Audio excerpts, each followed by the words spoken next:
I saw the Elvis movie. Oh, that. And I really... You like that, Gardy? No, he had an Elvis phase. Got like an Elvis thing. Oh, no. We're caught in the Yeah. I can't get it Oh, out. no. Hey, do the intro. What episode is this?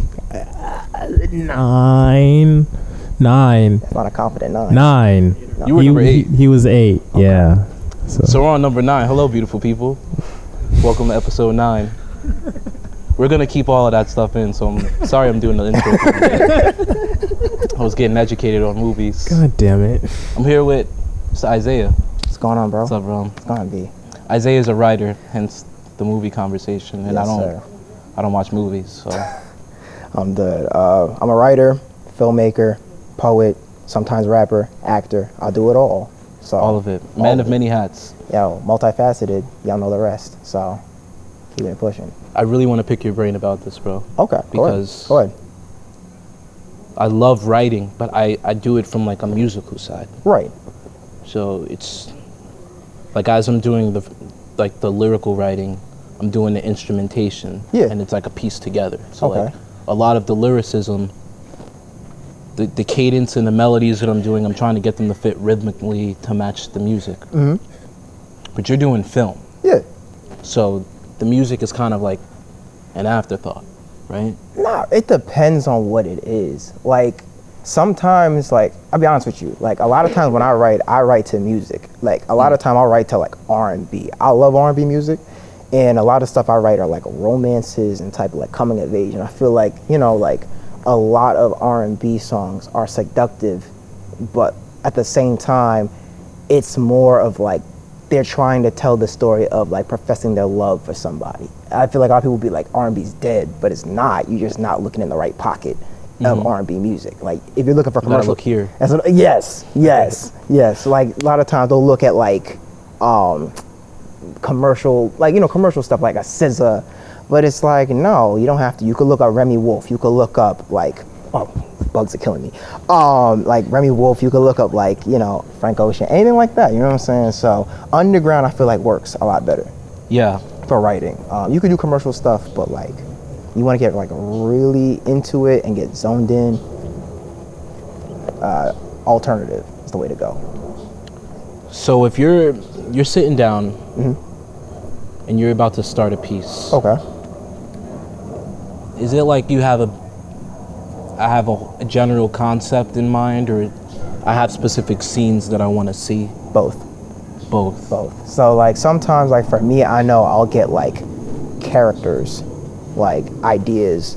A lot of times my writing is based off stuff that goes through my like personal day, you know what I'm saying? So like, or just relationships I have. So yeah, like it depends. Sometimes you'll get like a scene of like a car chase. Oh, I got that. Or like a dinner scene with like 2 people who are couples. You could do that, but sometimes it'll be just like an idea. So it changes up.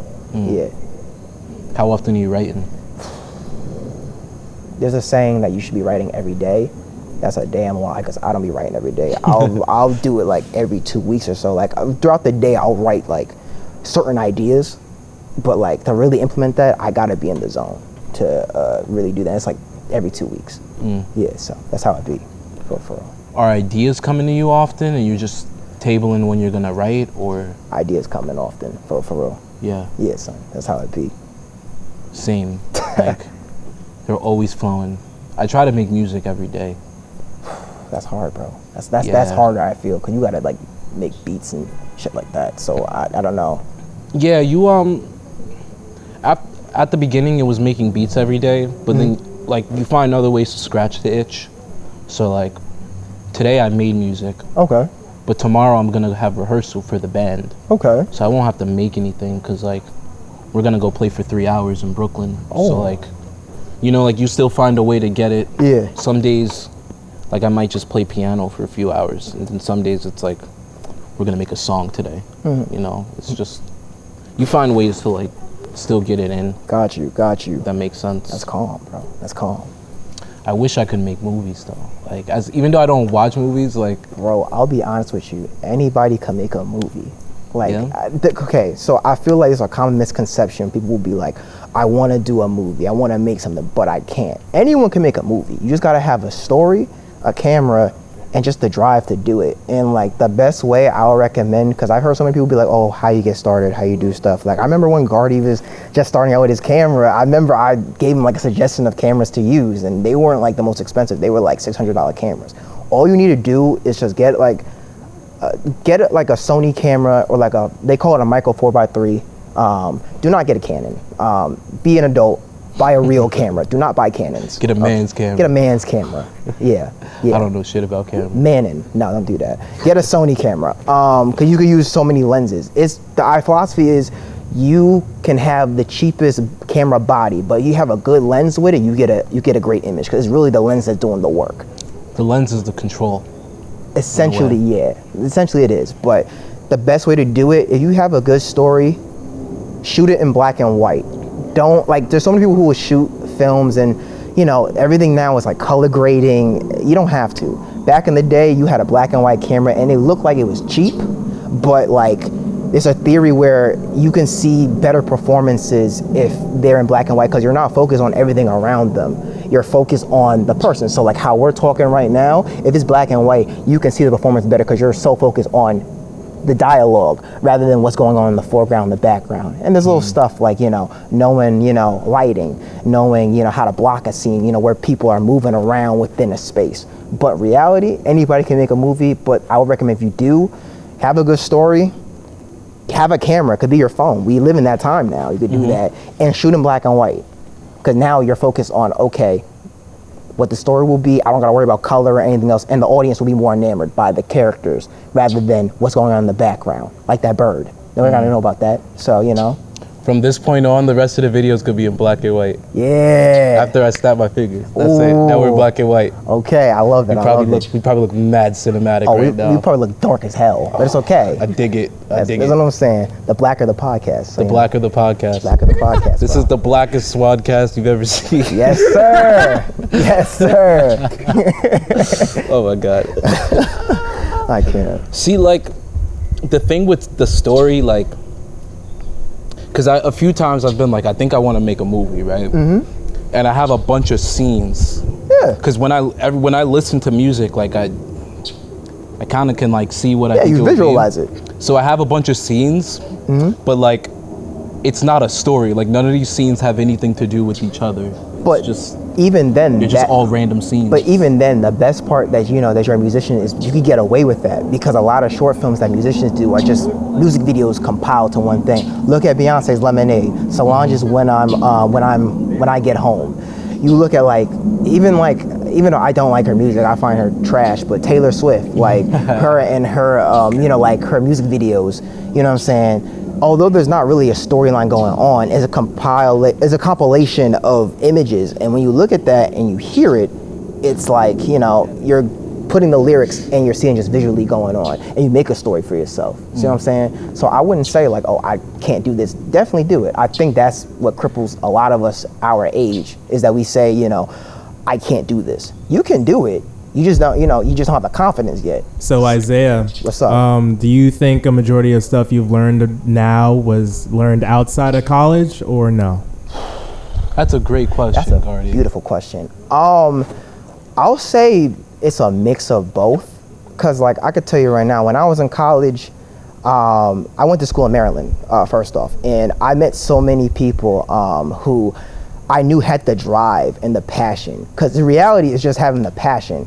And you could be in film school all you want, but if you don't have the passion while you're there, then you're wasting your money. Like I know several people, just to name drop a few people: Kevin Baker, Hazen Batak, Joshua Addison, Keyshawn McKell, Brandy Hall, Maxwell Lolius. These are people I went to school with. And when we were there, we were making stuff all the time because we just had the passion to do that. And when you have that passion, you have people who are like-minded and want to create stuff on a consistent basis, then, you know, you learn from each other and it works out. Once I got out of school, I'll admit it, like my first few months, I felt like an outsider. I didn't know anybody else in Baldwin. Actually, we could say our location, right? We could say Baldwin is, yeah, so I didn't know that, yes. You know, so like I said, like I didn't have that type of community. I was striving to go back to that.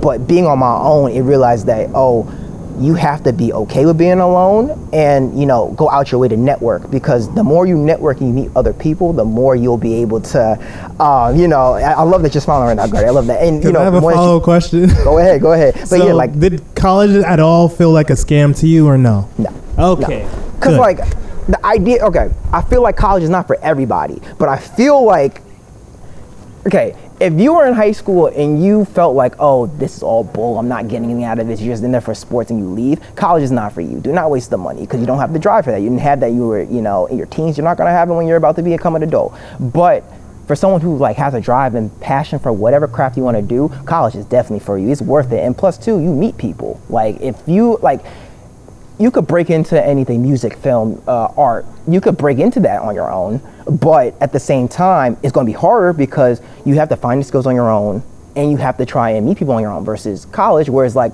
I'm on a campus, I'm surrounded by everybody who's in my field, and now you have to work with other people because you're assigned to those people and be like, you know, in projects, and you get to learn how people act. It's more of a sense of getting out of your comfort zone and being social.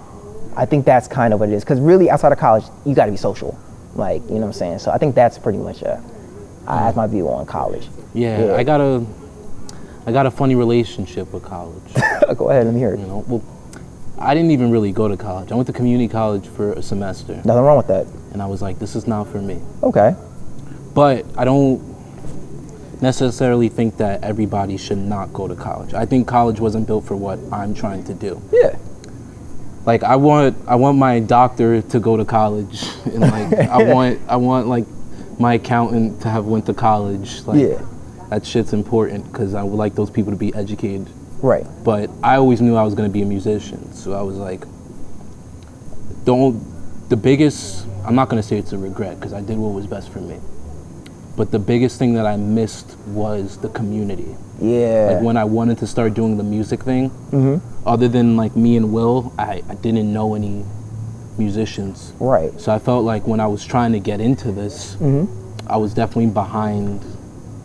Like, I fell behind. Like, skill-wise, I felt like my skills matched up with anybody that went to college. Right. Because I taught myself. Like, I spent those 4 years down there every day. Right. So, like, I knew I was competent, but I just didn't even know, like, where to start. Everybody was, like, playing gigs, and I was like, how are these people getting booked? And I was like, well, I know this guy because we played together in the freaking jazz band. Yeah. And I was like, I didn't know any of those connects. So that part, like, college was great for, like, well, would have been great for. Right. And even then, like, for some people, it may just be social media. I think there needs to be a good balance of it, though. Like, don't be so much on social media where you're posting every day. But if you post stuff I was just telling Will before we even started, like, you do something on a consistent basis. Like, for my poetry, I'm going to drop something Saturday, and I'm probably going to release every 2 weeks something. As long as you have a consistency, you will find your following. The niche will come, but you got to have faith that it's going to happen at the right time, because it may not be the right time, but now you have a portfolio of stuff where it's like, oh snap, he makes music, he has these songs on Instagram and TikTok and, you know, whatever streaming, you know, well, streaming, whatever social media threads. And you got to be comfortable with that. Like, yeah, I'll be honest, at the beginning, I was fully aware I was on the internet talking to nobody. Like, bro, it was like, I was talking to Gardy and Will. Like, they were the only 3 people, like, viewing and, like, actually interacting with anything. And I already played it for them in the car, like, an hour before. Yeah. But, like, I was, like, fine with it. Like, I was like, all right, like, it's just gonna be me and, like, my 8 little friends, and, like, we gonna kick it. And I was just dropping music. Right. Like, building it up, like, hyping up the whole thing for, like, the 8 of us, or the 8 of us are, like, hype, you know? Right. And, like, I think that's hard for a lot of people. Like, if you really want to be in this, that's okay. But if you just want to be in this to, like, grow as soon as possible, you'll be very frustrated at the beginning. Yeah, it never works out that way. Yeah, I feel that, bro. It never works out that way. You got to have a love for it and a passion. If you don't have that, then you're never going to grow. Yeah. And it's with anything in life, maturity, you know, we all are given blessings. And, you know, whether you believe in something, you know, whether it's God or, like, you know, anything else. But, you know, at the end of the day, you just got to have faith it's all going to work out. If you don't, then you're going to struggle. So, yeah, B. What was the biggest adversity of film school? Like, the biggest challenge I had? The biggest challenge, I guess, because even today I still deal with this, it's kind of just like self-doubt. Because I feel like, you know, mind you, I'm in Maryland, you know, kid from New York going to Maryland. I'm one of 2 black people in the entire program. It felt off because of the stuff that I liked didn't gel with certain people, you know, whether it's different cultures or anything like that. But it was the thing, I guess, because I can sometimes be in my own head and overthink.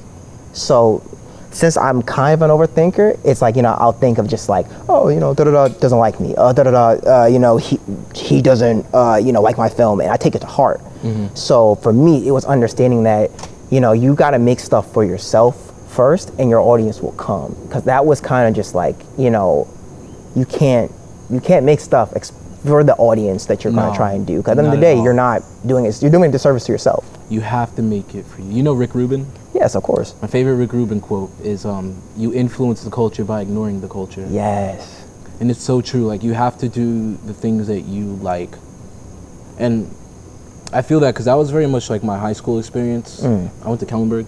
Oh, word? Mm-hmm. Oh, wow, okay. And there wasn't a lot of black folk there. And there were a lot of times where, like, I would just be hanging out with friends. And they were my friends. Like, I got along with them.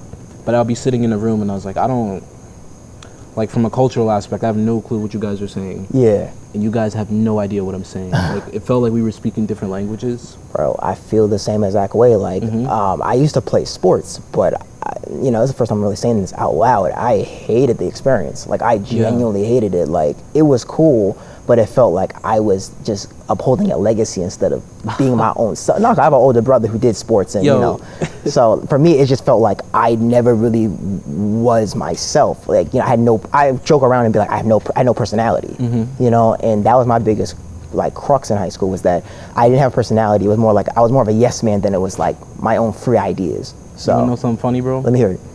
Same. Like, like my high school experience was like fake High School Musical. So my dad's a track coach. Okay. My dad's the track coach at Freeport High School. Oh, wow, okay. It's been there forever. My brother, I have an older brother, he ran track in high school. Made it to the state meet, did the whole 9. So I got to high school and, like, I played sports, but I was like, I love sports, but I like them more as a fan. Yeah. But I just played them because I wanted to make friends. And I joined the track team. And all the coaches, everybody already knew my dad. They already knew who my brother was. If I go to any of these track meets and I tell people my last name, like, they already know who I am. Yeah. So there was always, like, this expectation. And it wasn't, like, pressure. Like, I wasn't, like, LeBron James. Like, nobody, But, like, people, like, they know. But I love music, man. And I didn't play in the band in high school. I had quit. I don't know, something happened. I was in a new setting. It was a new culture. I was going through very much of, like, an identity crisis. And I just quit music, and I was like, I'm going to be an athlete. And, like, my whole life, I was just, like, diving into sports. Right. But I didn't really love it. And the way Kellenberg was set up is there's a long hallway, and at the end of the hallway is the boys' locker room. Okay. But right next to it is the stage where the drama team would be. So it's legit, like, you know, like you're literally seeing, like, your path in life. It's like, I do choose this or I choose that. I'd be headed to the locker room for practice, and I'd hear, like, the drama team singing. And I always had this gut feeling of, like, I'm supposed to be over there. Yeah, like, bro. You know? I feel that. And, like, I would just be, like, as much as I love sports, I was always like, nah, like, that's my crowd. And I always felt like an outcast with the athletes. Like, I was like, yeah, I'm an athlete, but I was always like, nah, like, it's a little different. Nah, without a doubt, bro. Same. I started hanging out with musicians. Yo, you love to see it. I was like, this is where I'm supposed to be. Like, I don't even have to explain myself. Yeah. You guys know what I'm saying. I love to see that, bro. Know? It's funny because, like, when I came back to Baldwin, I felt the same exact way. Like, I met a few, like, I wouldn't say I met, like, what's the best, I'm trying to think of the best word to say it. I decided to reach out to somebody who was an acquaintance of mine, and she introduced me to such a great amount of people who I knew, like, from growing up. Like, we went to summer camp together. So, you know, for the past few months, I've been hanging out with them and getting to know them again. And in that group, I met a mutual friend of ours, Brittany. I think we all know Brittany Franco. And, you know, meeting her and what makes her such a, you know, incredible individual is that she's the type where it's like too, she felt the same way, and she's in my field. So getting the chance to reacquaint, get a chance to, see things through a new lens, reconnect with people, as well as meet someone new who understands who, I am and accepts me for who I am, and, has the same passion and drive. It's such an incredible thing to see. And everyone in that friend group, shout out to Joseph Gallagher and, musically inclined. Yo, shout out to Ronnie and the gang. One of the best out here. And just hanging out with their group and just seeing how they are, and how authentic they can be. It's incredible. And just the fact that, it's really cool. It shows how, sometimes our own ideas of who we were when we were like teenagers can seep into how we are now. You have to really check your own ego and your own self down and be like, nah, I'm not that. I'm grown, Yeah. So it's like that, bro. And then when you find out who that person is, it's very like fulfilling in a lot of ways. Yeah. Like, if 16-year-old me saw me right now, he would not understand. Like, bro, what? Like 16-year-old me thought I was gonna play like pro lacrosse. Like, no. He'd be like, what the hell is going on with you? No clue. Nah, I feel you. But like, when it's all said and done, like I feel much more like in my own skin, in a way, That's tough. Like, and it's such like I hope everybody could find that. Like, I hope everybody can find their thing. No, for real, bro. That's what like I'm trying to do right now, and me and Brittany are trying to establish this. And I think I told you guys before. Like I brought it up. We're creating a collective of creatives in the area, and we're calling it the New Lab Collective. So what we're trying to do, New Lab. So what we're trying to do is that like it's kind of a mix between like a collective of people, but also a network. What we want to do is like there's so many different people in our town that delve into different avenues, like you guys who do music. If I can name drop a few people, Shabienska, who does music. You have Luke Waldron, the guy himself, the Don. He does music. He was a 2wancast guest. I saw him, man. Episode 6, right? Hey, go ahead.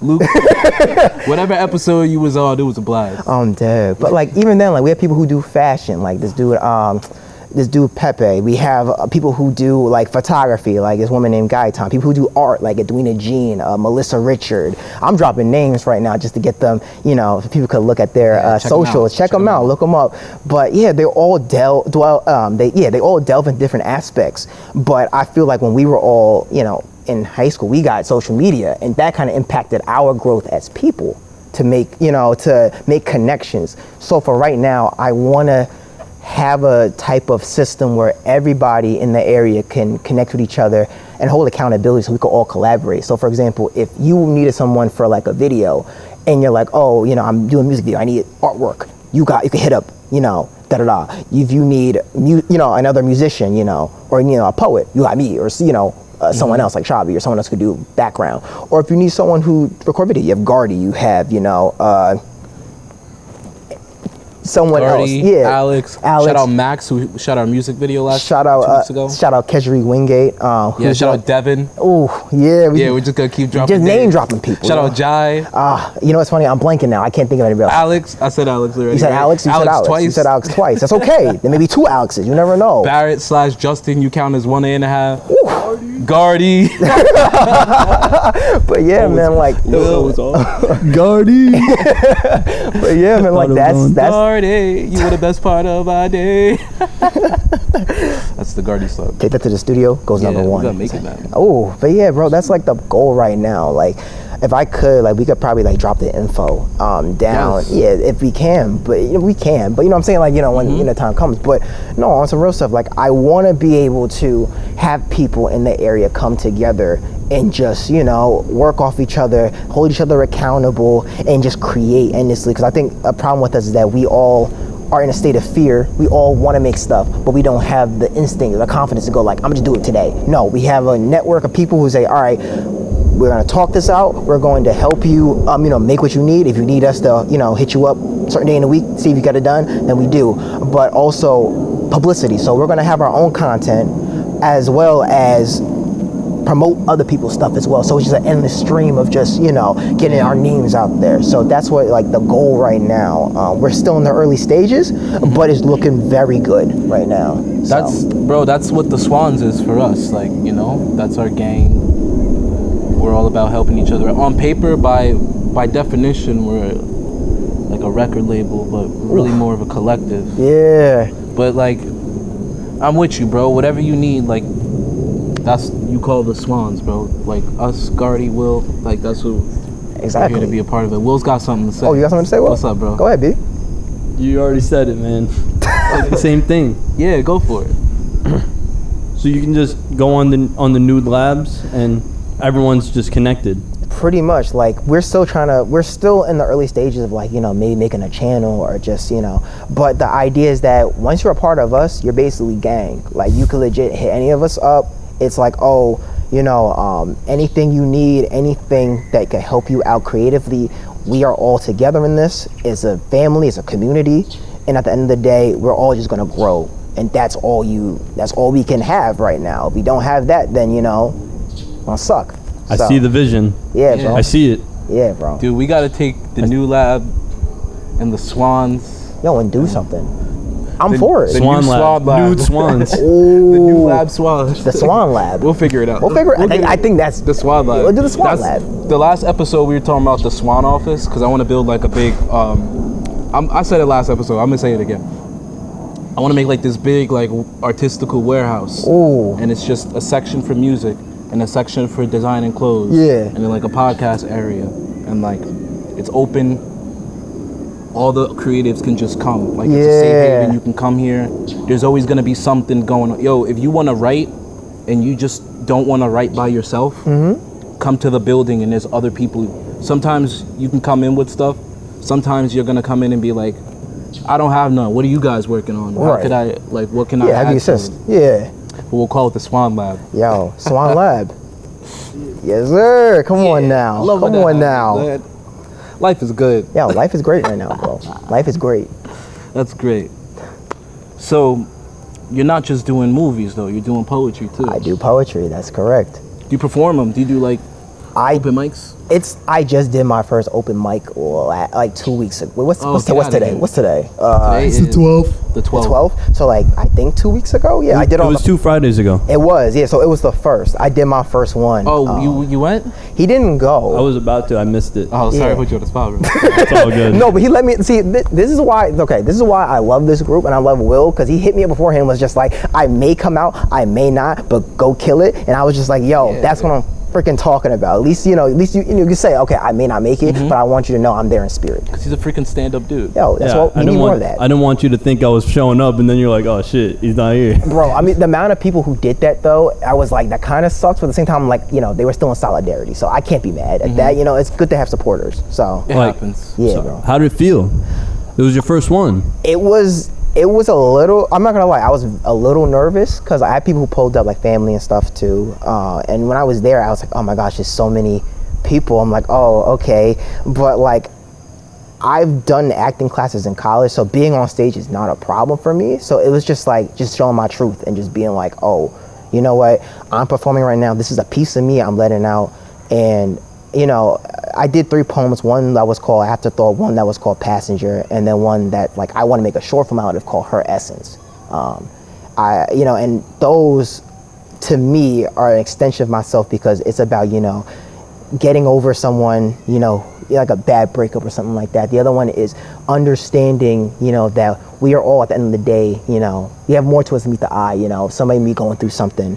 And the last one is a celebration for Black women. I wrote it, it was one of my first poems I've ever written. And it's one of those where it's just like, you know, show that like, we see you, I'm looking at the camera, we see you Black women and we love you and we want you to understand that, you know, we're always here for you. So, you know, Her Essence, that's kind of the poems. But yeah, performing those. That's beautiful. Performing those, I brought the house down. Like, I'm not trying to be like not cocky. Not a dry eye in the house. Yo, when I tell you, I performed the first one and I did it like without looking at my phone or anything, you know, because sometimes you gotta, you know, you have music, sometimes you gotta like memorize it. It was the only one I memorized. And once I did that, you just heard the entire place just go silent and everybody just huddled in front of me. And I was like, oh, I got the house. Like, I got this. Yo, there's like, I was telling them like a couple of days ago, when you're up there, there's like a moment where you can see that you caught the audience in real time. Yes. And like, unless you've done it, it's kind of hard to explain it, but you know it when it happens. Yes, bro. You know it. And it's an incredible feeling. Like, it's so sick. William did an open mic too. So that's, Word? Yeah, that's cool that you did that. When was Tell this? him about it, Will. When was this, Will? This is in November. Yeah. Oh, what? At a wine bar. Oh, what? Yeah. That's lit. And that was how we got to meet like a couple of the people that we ended up working with in the future. Oh. Like, that's hard, bro. Tom invited us to open for him. Yep. Oh. Just because, like, we showed our faces. They saw who we were. Yeah. They liked the Swans. Jarrett kept in contact, and then before you knew it, we had our first gig. So, like, it's just really putting yourself out there. It'll open more opportunities, open more doors. How was that for you, that experience? For me? Yeah. I was feeling the same way. I wasn't nervous until I got up there and I was shaking in my boots. I was like, oh nah. The beat started playing. I just felt all the eyes. But that was cool though, because I knew people were like paying attention and people respected the fact that I had the beat playing and I didn't have the words. Like I was actually like going off the dome, like trying to remember it. You could freestyle, right, Will? You could freestyle, or? I could freestyle. Not good. Oh, heard you. Okay. Nah, I could do it. Nice with the pen, man. Oh, that's what I love to hear. Dude, that's the man. Like we made an album together. We made so much music together, and he knows it because I tell him every time. But my favorite verses are always his verses that he writes. Word. Like, what are your big influences, Will? Like, what do you like? Who like? Do you have an influence like for your like style, like your inspirations? Do you have any of that, or like? Honestly, I try not to even think about that too much. Like other influences. Usually, people will just tell me, "This sounds like this. This sounds like that. Sounds like Kid Cudi. Sounds like that." And I'm like, "All right, cool." Okay. But I try not to like. I try to empty myself from anything external. Okay, got you. Like culturally or, like musically. No, I feel you. Okay. What about you, B? What about you? You have any influences? I'm more the same. That's kind of why we get along so well. It's like, I really try to be myself. I mean, there's obviously music that I fell in love with. Stevie Wonder, Earth, Wind and Fire, Kool and the Gang, Cleo Soul, bro, Sade. Oh, love Sade. Man is bringing up classics. Good. But like, that's who I enjoy to listen to. But when I'm actively making music, they're not like in my head. I'm not like I'm trying to sound like this Stevie record or like this shot.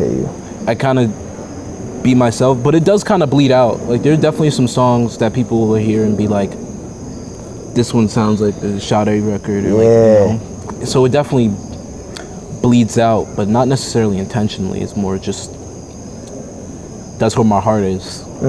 That's where my heart belongs. Nah, I feel you. That's calm. Especially with music, I got this thing about chords, and there's a particular set of chords, and you can put them in different orders. There's a finite number of chords, but there's an infinite way to structure the chords. Okay. And the way chords are structured are what kind of forms genres. If you were to look up a genre, there's typically a chord progression that goes with it. Yeah. Gospel is in this way, and R&B is in this way. I feel like everybody was born with their own individual set of chords. And at this point in my life, I kind of know what mine are, and I know how to get to them. And if I'm working on something, I know how to get there. Like if I'm in one key, I know how to get to that chord that I want to get to. Yeah. Like, and I don't know the names of chords because I can't read music. I just know the emotions. So I know like this is the feeling I need to get to, and this is the process I'm going to go towards to get to that feeling.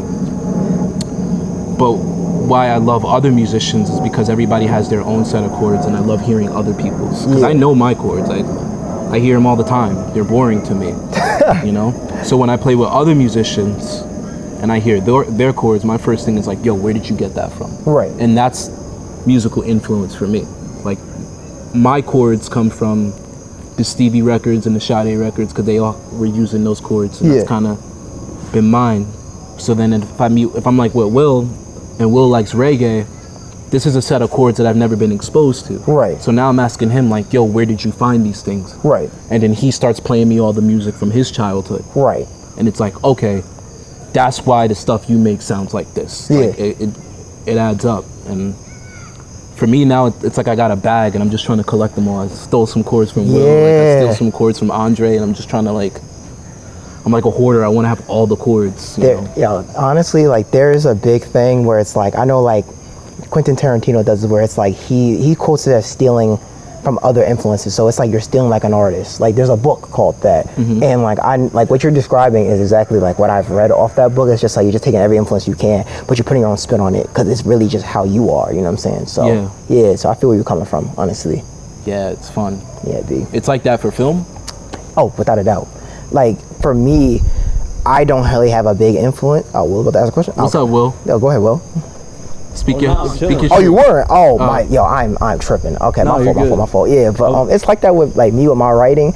I don't really have an influence. It's more like just, you know, how I feel when I'm writing it. But yeah, like for me, like a lot of people, like a lot of the films I watch, you know, Spike Lee, I wouldn't say Jordan Peele, but like Spike Lee, Lena Waithe with her writing, and even like Issa Rae. Childish Gambino is a big one, like even musically, I like musically as well. I love that, music. and like even some other people like Kid Cudi's now coming into that.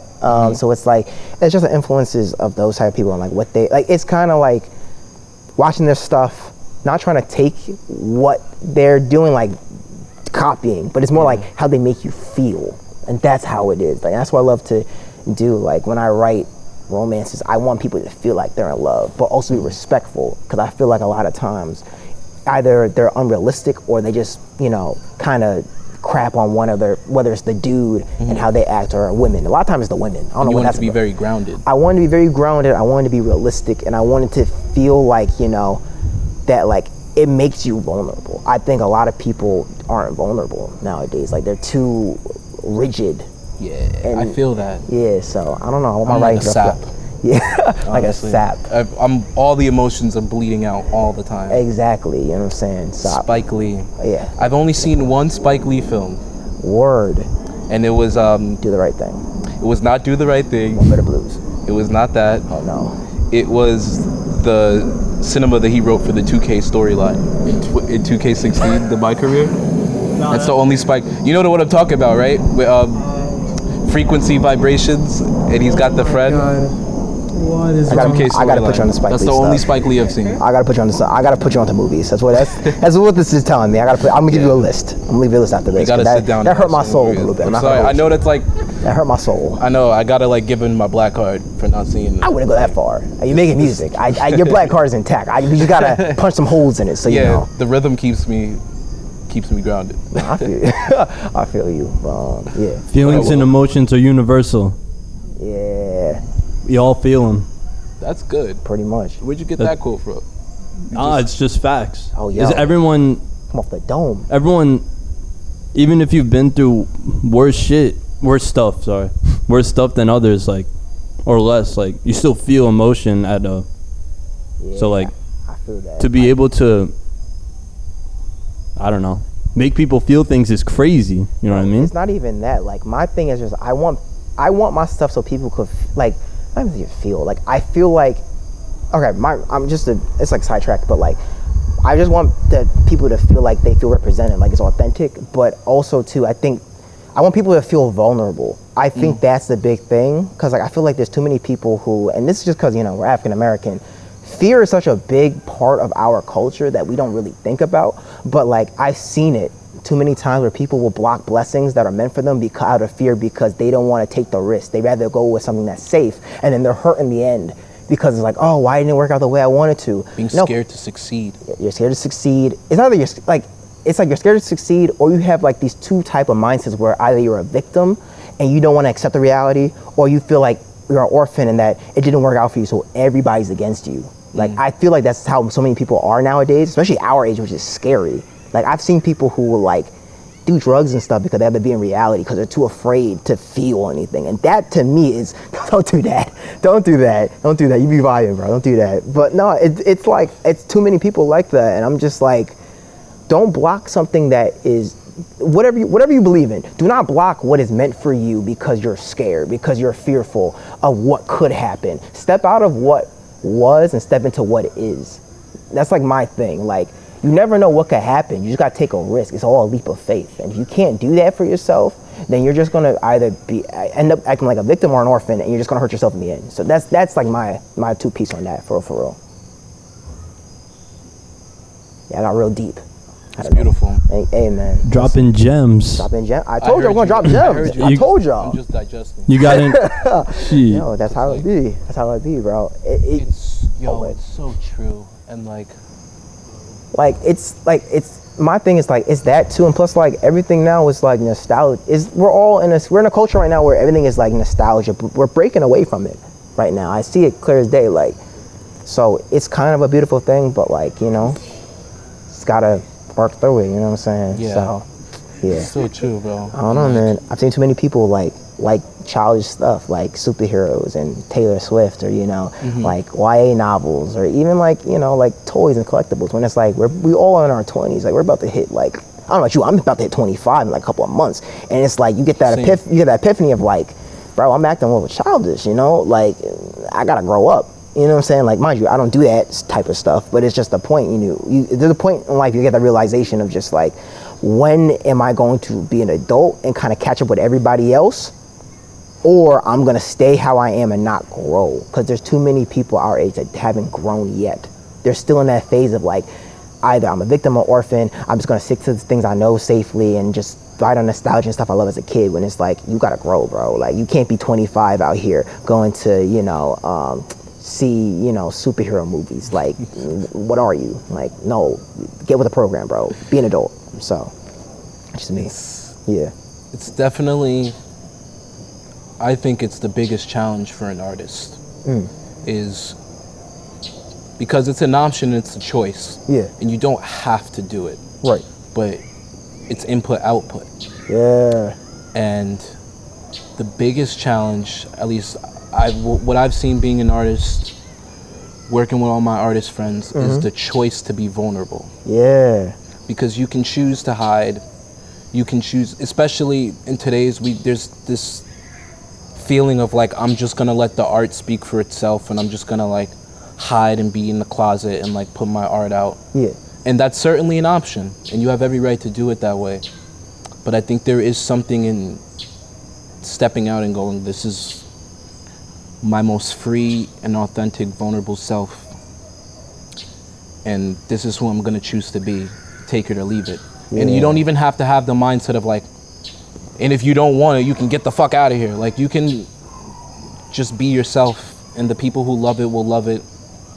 The people who don't, that's okay. There's so many things out there. You have options. You can choose to subscribe to whatever you want to. I hope you subscribe to the 2wancast. Please do. We're dropping gems today. Gems, as always. Yeah, and I agree with that 100%, yo. Like, yeah, Zay, you got any other gems before we close out? Any other gems? Yeah. Give me a topic, anything. Like, I'm trying to think what I could do off the top of my head. Because I talk about movies, I talk about, you know, just... Will's got one. Will got something. Go ahead, Will. Go ahead. Yo, what do young people need to hear? What do young people need to hear? Like, finances. Man, I'll say this. Save your money. Do not buy into the fancy clothes. I think the best part right now in this culture right now is thrifting. I think that's such a great thing because, and I saw this video with like Cedric Entertainer, and I'm gonna throw out my friend Shamari Fortson, who is a filmmaker as well as a man who is incredible with fashion. And he told me that you don't have to go for name brand stuff. Because most of the time, that's all ego. Because when you go name brand, you're just trying to assimilate and fit in. The idea is that back in the day, people didn't care about that. They didn't care about the logos you wore. It was about your sense of expression.